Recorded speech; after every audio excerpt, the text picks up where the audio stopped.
नमस्कार दोस्तों। देखिए, दशहरा की जो रैली है, महाराष्ट्र में ख़ास तौर से दो रैलियां हुई जो उनको लेकर मीडिया में पिछले कुछ दिनों से ज़बरदस्त हाइप था। लोग ये जानना चाह रहे थे कि शिवसेना की असली रैली कौन सी है, उद्धव ठाकरे की या फिर वो जो एकनाथ शिंदे आयोजित कर रहे हैं। देखिए, इसका निर्धारण तो अभी नहीं हो पाया है कि असली रैली कौन सी है। हाँ, बड़ी रैली कौन सी है, इम्पैक्टफुल रैली कौन सी रही, इसका आंकड़ों के आधार पर, तथ्यों के आधार पर और चीज़ें जो सामने आई हैं उनके आधार पर आकलन निश्चित रूप से किया जा सकता है। तय ये हुआ था कि शिवाजी पार्क का जो परंपरागत मैदान है उस पर शिवसेना की रैली 40-50 साल से होती आई है, बाला साहब ठाकरे के समय से। और उद्धव ठाकरे ये चाहते थे कि इस बार भी उन्हें करने दी जाए। लेकिन यहाँ समस्या ये थी कि एकनाथ शिंदे ये कह रहे हैं कि हमारी शिवसेना असली शिवसेना है, तो कायदे से राइट उनका बनता है। सारे सांसद, विधायक, पार्षद, काउंसलर सभी लोग शिंदे के तरफ हैं, मैक्सिमम आप सब लोग जानते ही हैं इस बारे में। लेकिन उसके बावजूद भी शिवसेना का कहना था कि भाई पारंपरिक रूप से सिंबल हमारे पास है, चुनाव लड़ने का अधिकार हमारे पास है, तो फिर ऐसी स्थिति में हमारे सामने कौन आ सकता है। इस मामले को लेकर एकनाथ शिंदे ने थोड़ा सा ट्रिक भी खेली। उन्होंने ये किया कि एक बीकेसी का ग्राउंड है जो अपेक्षाकृत शिवाजी पार्क से बड़ा है, उसको उन्होंने अपने लिए बुक करा लिया और ये तय कर लिया कि हम बीएमसी को ये ऑर्डर दे देंगे, म्यूनिसिपल कॉरपोरेशन को, कि आप ना उन्हें परमिशन दें ना हमारे गुट को परमिशन दें। और ऐसा ही हुआ। लेकिन इसके खिलाफ हाई कोर्ट चले गए उद्धव ठाकरे, और फिर उद्धव ठाकरे के पक्ष में फैसला देते हुए हाई कोर्ट ने ये कह दिया कि ठीक है, अगर आपको कानून व्यवस्था की कोई प्रॉब्लम वहाँ पर नज़र आ रही थी तो फिर आपको ऐसा करना चाहिए था कि रिपोर्ट पहले मंगानी चाहिए थी। जिस दिन उद्धव ठाकरे ने परमिशन मांगी वहाँ पर, उस दिन आप रिपोर्ट मंगा रहे हैं, इसका मतलब कहीं ना कहीं गड़बड़ है। तथ्यात्मक रूप से एकनाथ शिंदे वहाँ फेल हो गए। लेकिन इस मामले में एकनाथ शिंदे बिल्कुल भी फेल नहीं हुए हैं कि असली शिवसेना किसकी है। जो आंकड़े हैं, जो तथ्य हैं, जो मैंने मीडिया रिपोर्ट्स पढ़ी हैं, मुंबई से जो आई हैं, वहाँ के सारे अखबारों का मैंने आकलन किया। एकनाथ शिंदे के सामने उद्धव ठाकरे की शिवाजी पार्क की सभा बिल्कुल फीकी साबित हुई। 70-75 हज़ार की कैपेसिटी है शिवाजी पार्क की, और एकनाथ शिंदे का जो कार्यक्रम था बीकेसी के ग्राउंड पर, उसकी 1.5 लाख के आसपास क्षमता बताई जाती है। और पुलिस के जो आंकड़े हैं, जो आज टाइम्स ऑफ इंडिया ने दिल्ली के मुंबई के अपने संस्करण में छापे भी हैं, उसमें कहा गया है कि 2 लाख लोग तो एकनाथ शिंदे की रैली में थे, जबकि 1 लाख के आसपास उद्धव ठाकरे की रैली में मौजूद रहे। तो ये आंकड़े अपने आप में ये बता देते हैं कि भीड़ किसके साथ ज़्यादा थी, निश्चित रूप से। हालांकि कांग्रेस और जो एनसीपी है, उन्होंने दावा किया था कि वो उद्धव ठाकरे को बैक करेंगे, लेकिन मुझे लगता नहीं कि उन्होंने इसमें कोई जोर लगाया है। हाँ, अलबत्ता एनसीपी और कांग्रेस ने यह ऐलान कर दिया है कि अंधेरी ईस्ट की जो विधानसभा सीट है, जिस पर 3 नवंबर को उपचुनाव होना है, आपको पता ही है कि देश में कई विधानसभा सीटों के उपचुनाव 3 नवंबर को होने जा रहे हैं, उसमें अंधेरी ईस्ट सीट भी है, जिसमें रमेश लटके जो शिवसेना के विधायक थे, उनका निधन हो गया था। उसकी वजह से, निधन होने की वजह से सीट पर उपचुनाव हो रहा है।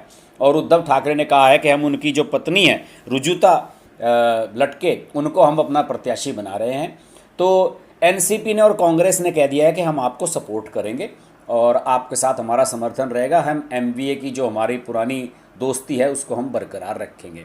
इसमें मिलिंद देवड़ा का एक पेंच है, कांग्रेस के वरिष्ठ नेता, पूर्व केंद्रीय मंत्री और पूर्व सांसद हैं यहाँ के मुंबई के।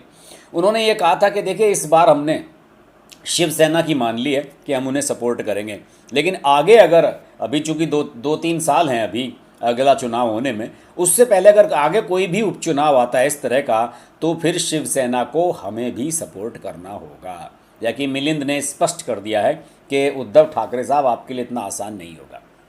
बैक टू रैली पर आते हैं फिर से। मैंने सोचा कि ये इन्फॉर्मेशन है आपको दे दूँ उपचुनाव को लेकर।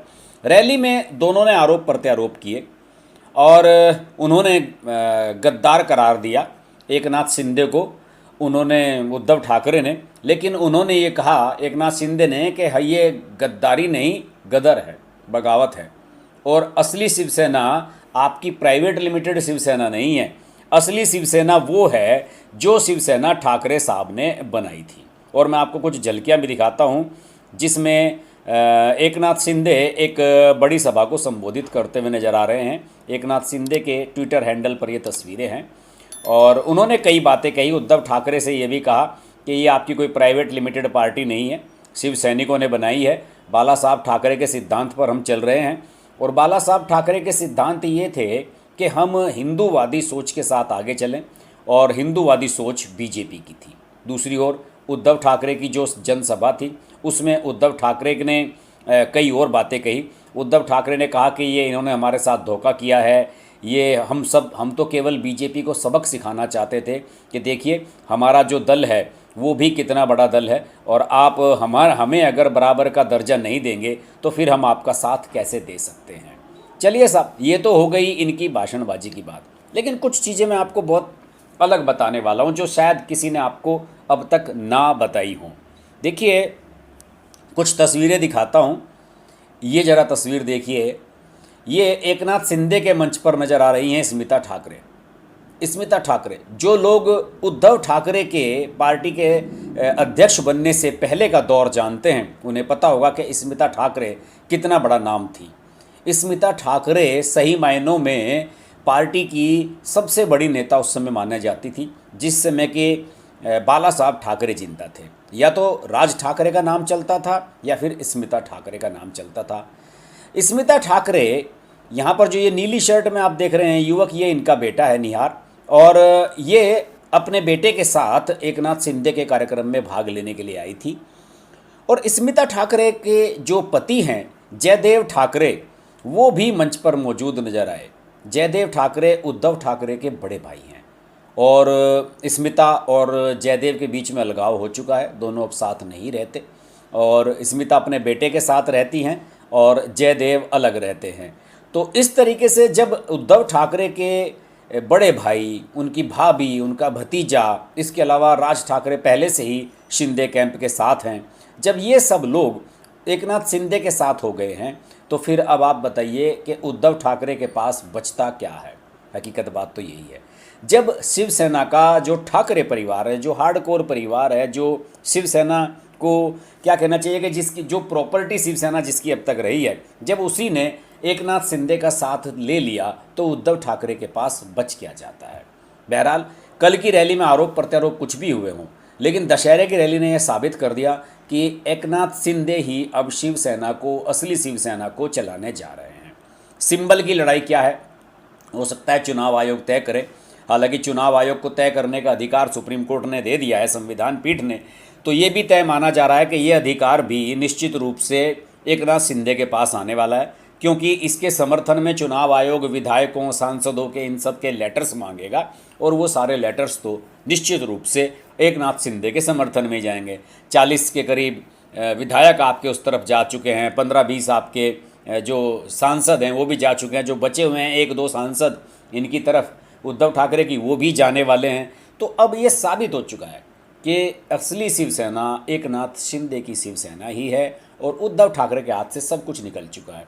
उनकी भाभी स्मिता ठाकरे, जो कभी फेस थी शिवसेना का, जब वो ही एकनाथ शिंदे के साथ चली गई, और जयदेव उनके बड़े भाई, उन्होंने साफ तौर पर कहा जाकर, उन्होंने कहा कि भाई एकनाथ शिंदे बढ़िया काम कर रहे हैं, उन्होंने पिछले दिनों कुछ बहुत अच्छे डिसीजन महाराष्ट्र के समर्थन में लिए हैं और मेरे पास बहुत सारे लोगों के मैसेजेस आ रहे थे कि साहब आप आइए और हमारे कार्यक्रम में शिरकत लीजिए। मैं इसलिए शिरकत करने के लिए आया हूं क्योंकि एकनाथ शिंदे ने बहुत बढ़िया काम किया है। यानी कि अब ठाकरे परिवार की भी पूरी की पूरी बैक एकनाथ शिंदे को मिल चुकी है।